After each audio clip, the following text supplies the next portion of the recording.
सासू माँ की नई सहेली। प्रिया किचन में चाय बना रही होती है और सुमन ड्राइंग रूम में बैठकर मजे से टीवी देख रही होती है। तभी दरवाजे की घंटी बजती है। प्रिया, जरा देखना तो कौन आया है। देखती हूँ मम्मी जी। प्रिया दरवाजा खोलती है तो सामने पड़ोस वाली विमला आंटी खड़ी होती है। नमस्ते आंटी जी, कैसी हैं आप? मैं तो बिल्कुल ठीक हूँ बेटा, पर तेरी सास को क्या हुआ है? आजकल कहीं दिखती ही नहीं है। जब देखो तब टीवी के आगे जमी रहती है। अंदर तो आइए आंटी। अरे ओ दीपक की अम्मा, कहाँ हो? अरे बिमला, आओ आओ, क्या बात है, बड़े दिन बाद याद आई तुम्हें मेरी। मैं तो हमेशा ही तुम्हें याद करती हूँ, पर तुम ही गायब रहती हो और आजकल तो बाहर भी नहीं आती जाती। तबीयत तो ठीक है ना तुम्हारी? अरे तबीयत को क्या होना है, इस उम्र में तो कुछ ना कुछ लगा ही रहता है। मेरी छोड़ो, तुम ये बताओ कि क्या चल रहा है गली मोहल्ले में। तुम गली मोहल्ले की छोड़ो, चल तो तुम्हारे पड़ोस में रहा है। तुम्हारी नई सहेली आई है। मेरी कौन सी नई सहेली? मैं तो यहाँ बस तुमसे बातचीत कर लेती हूँ या फिर बाजू वाली शर्मा की बहू से दो चार बातें कर लेती हूँ। इसीलिए तो कहा कि तेरी नई सहेली आई है। अब कोई पड़ोस में आया है तो बात तो होनी ही है। कम से कम इसी बहाने हमारा भी एक ग्रुप बन जाएगा। फिर सब मिलकर अपनी बहुओं की शिकायतें किया करेंगे। दोनों हंसने लगते हैं। तभी प्रिया चाय लेकर आती है और सामने टेबल पर रख देती है। दोनों चाय पीती हैं और बातें करते हैं। चलो मैं चलती हूँ, अब कल मिलते हैं। राम राम। अगले दिन प्रिया किचन में कुछ काम कर रही होती है और सुमन आराम से सोफे पर बैठकर मटर छिल रही होती है। तभी डोरबेल बजती है। प्रिया दरवाजा खोलती है तो सामने उनकी नई पड़ोसन खड़ी होती है। जी, आप कौन? मैंने पहचाना नहीं। नमस्ते बेटा, मैं शारदा। आपके बगल वाले घर में अभी 2-4 दिन पहले ही शिफ्ट हुए हैं। ओह अच्छा। नमस्ते आंटी, अंदर आइए ना आप। देखिए तो मम्मी जी, आज कौन आया है। इतना कहकर प्रिया किचन में चाय बनाने चली जाती है। नई पड़ोसन को घर पे देखकर सुमन थोड़ा हैरान हो जाती है। नमस्ते बहन जी, मैं शारदा, आपकी नई पड़ोसन। अच्छा, आप हैं हमारी नई पड़ोसन। आइए आइए, और बताइए कैसी हैं आप? जी बिल्कुल ठीक हूँ। वो दरअसल घर पर छोटी सी पूजा रखवाई थी, बस उसी का प्रसाद देने चली आई। सोचा इसी बहाने नए पड़ोसियों से भी मुलाकात हो जाएगी। ये तो बहुत अच्छा सोचा आपने। सुमन प्रिया को आवाज लगाती है। अरे ओ बहू, जरा चाय पानी का तो आके पूछ लो। ये आजकल की बहुएं भी ना, जब तक बोलो नहीं तब तक कुछ नहीं करेंगी। आई मम्मी जी। प्रिया चाय लेकर आती है। दोनों बैठकर चाय पीती हैं और खूब सारी बातें करती हैं। अच्छा बहन जी, अब मैं चलती हूँ, फिर मिलते हैं। अब तो आना जाना लगा ही रहेगा। शारदा के जाने के बाद प्रिया किचन से बाहर आती है। क्या बात है मम्मी जी, आप दोनों को देखकर तो लगा ही नहीं कि पहली बार मिल रही हो। आप दोनों तो बिल्कुल बिछड़ी हुई सहेलियों की तरह बातें कर रही थी।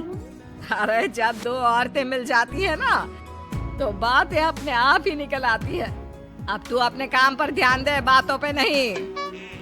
ऐसे ही कुछ दिन बीत जाते हैं। अब सुमन और शारदा अच्छी सहेलियां बन गई होती हैं।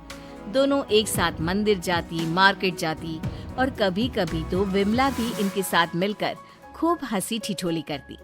एक शाम तीनों बैठकर सुमन के घर पर चाय पी रही होती हैं कि तभी बहुत तेज बारिश शुरू हो जाती है। सुमन जोर से प्रिया को आवाज लगाती है। प्रिया, ओ प्रिया, देख कितनी तेज बारिश हो रही है। जाके छत से सारे कपड़े ले आ, नहीं तो सब भीग जाएंगे। सुमन 2 बार आवाज लगाती है लेकिन प्रिया का कोई जवाब नहीं आता।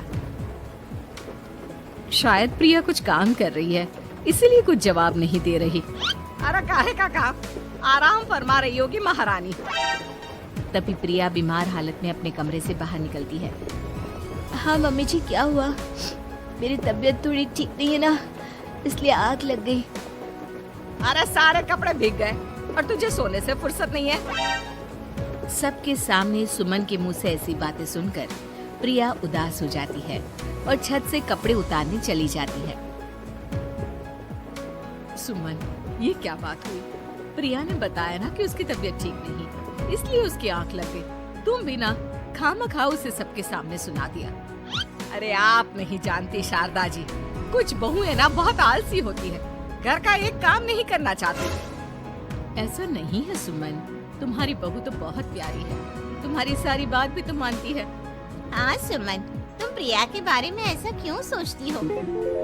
मेरी भी दो बहुएं हैं, लेकिन मैं उन्हें अपनी बेटियों की तरह रखती हूँ। आखिर वो भी तो किसी की बेटियां ही है ना। और अगर तुम ऐसा ही व्यवहार करोगी तो एक दिन प्रिया भी तुम्हारे साथ ऐसा ही बर्ताव करेगी। शारदा और विमला की बातें सुनकर सुमन की तो बोलती बंद हो जाती है। वहीं प्रिया भी बाहर से सारी बातें सुन रही होती है। अरे मैं कोई उसकी दुश्मन थोड़ी ना हूँ, मैं भी उसकी माँ हूँ, लेकिन कभी कभी सास बनना पड़ता है, नहीं तो बहुएं हाथ से निकल जाती है। देखो सुमन, ये सब सोच का फर्क है।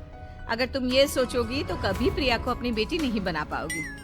इतना कहकर शारदा और विमला वहाँ से चली जाती हैं और सुमन अकेले बैठकर उनकी बातें सोचने लगती है। अगले दिन प्रिया और दीपक अपने कमरे में बैठकर बात कर रहे होते हैं और सुमन उनके कमरे के बाहर कुछ काम कर रही होती है और उन दोनों की बातें सुन लेती है।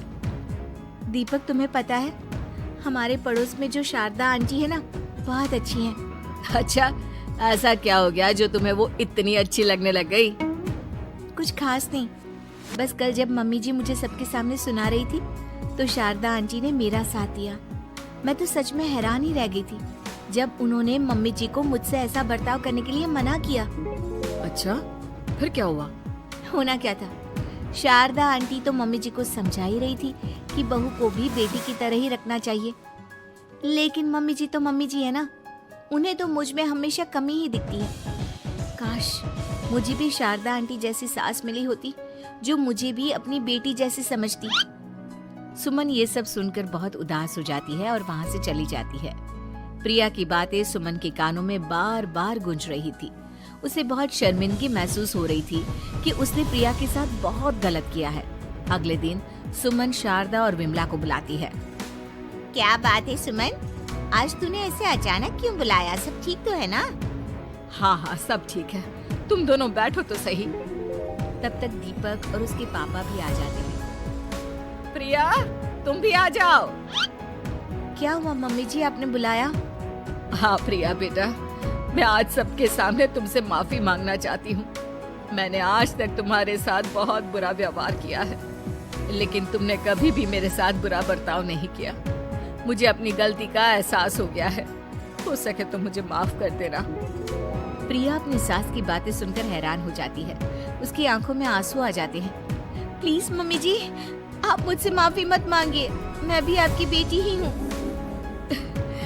वैसे एक थैंक यू तो मेरी नई सहेली को भी बनता है, जिसकी वजह से मुझे मेरी गलती का एहसास हुआ। शारदा बहन, आपका बहुत बहुत शुक्रिया जो आपने मेरी आंखें खोल दी। अरे क्या सुमन, तुम भी ना। तो फिर इसी बात पर चाय और पकोड़े हो जाए? हाँ हाँ, क्यों नहीं।